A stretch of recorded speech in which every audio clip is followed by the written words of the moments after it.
Welcome to Not Milk Never Milk. Subscribe if you're lactose intolerant. In this video, I will explain how to connect AngelOne with Tradetron. Automating your trading strategies can save you significant time and effort, allowing for consistent execution. We'll cover the simple steps to link these powerful platforms. First, ensure you have an active AngelOne Demat account and a Tradetron subscription ready. This integration will empower your algorithmic trading journey, making your strategies more efficient and precise. Let's get started with the setup process.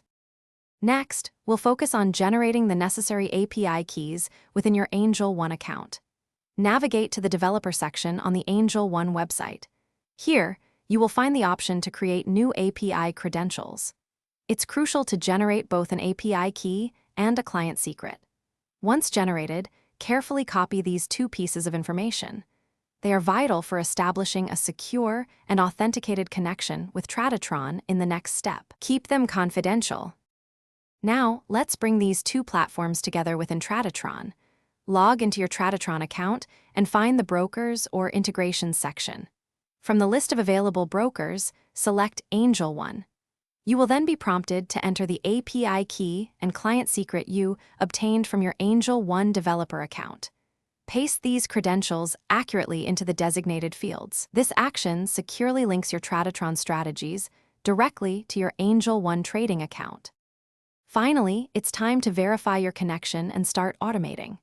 After entering your credentials in Tradetron, check the connection status. It should indicate success. We highly recommend performing a small, paper-based, or minimal value test trade first. This ensures everything is working as expected before deploying live strategies. With a confirmed connection, you are now ready to unleash the power of algorithmic trading through Tradetron, executing your strategies seamlessly via AngelOne. Thanks for watching. If this was helpful, leave a like and consider subscribing. See you next time.